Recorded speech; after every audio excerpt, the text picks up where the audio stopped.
Photography allows us to capture the world around us simply with a phone and camera with a press of shutter. We use camera to save moments we would want to remember and reminisce upon in the future through photographs. Photographers describe photography as an emotional touch, a virtual reality, an instant out of time, a light drawing, a small voice, etc. However, are we really taking care of our pictures seriously? Here is an infographic that shows how many pictures have been taken in the past years worldwide.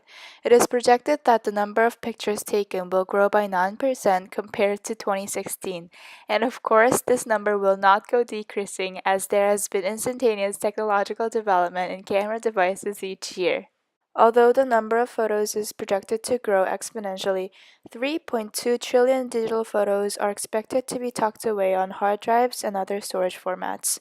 Say that you stored one picture every second, it will take 125,000 years to reach that number. It is shown that people conveniently use their cellular devices to capture images, but approximately 80% of those photos are said to be not special. So, are those photographs really saved in our memory? Is the technological development really helping to record our memories? Shooting pictures in burst mode or hundreds of utilitarian shots like the lecture slides or your parking number can be quickly overwhelming. Does taking pictures enhances our experience or distracts us from them? Before we delve into the concept of passive and active shooting, let's take a look at Dr. Henkel's research.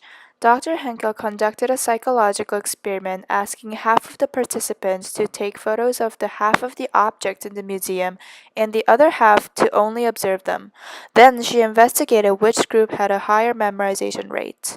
It turned out that the group who did not photograph the objects were more likely to remember what they saw, which is quite paradoxical.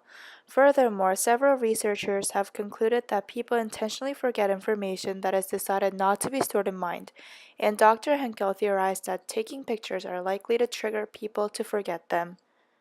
We normally would believe that taking pictures is a tool to enhance our memory and help us to remember the moment even longer.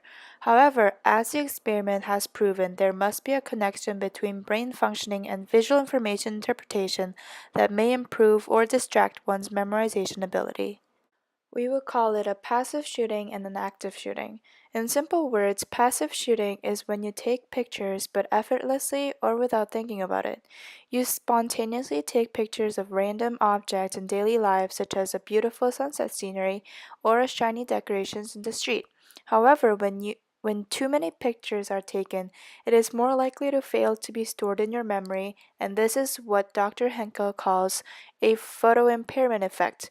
People tend to rely on technology and easily offload the information knowing that they could refer back to their photos later on.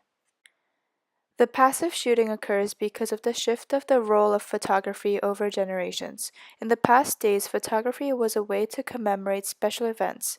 However, today it is more so to be used as a means of communications with friends and bolster social bonds through social networks like Snapchat, Facebook, and Instagram. On the other hand, active shooting is when you increase engagement by taking photos. It is related to the enactment effect, which learners perform a task during learning compared to just seeing it. Therefore, it is easier to remember things that we do rather than we just observe it. The memory is enhanced after enactment because of the meaning of the new thing is being connected with the already existing concept in one's own way. For example, Bertien van Manen, who is a professional photographer, creates images while traveling around the world. She immerses herself in the lives of people she keeps a record of and produces images that reveal poignancy of everyday lives through typical items. A journalist described, the photos exude warmth without judgment and with a keen eye for the unexpectedly beautiful. He also mentions that Bertien van Manen's work is often referred as an album because its purpose aligns with a progression where both seeks to access memory, history, personal feelings, and even serve as a proof of our existences. Here are some personal examples of what I did in high school. I had a Facebook page called Humans of Andover High School, which basically takes portraits of random students and faculties in the hallway in our school. I also had a short conversation after the photo shoots and made the connection with them.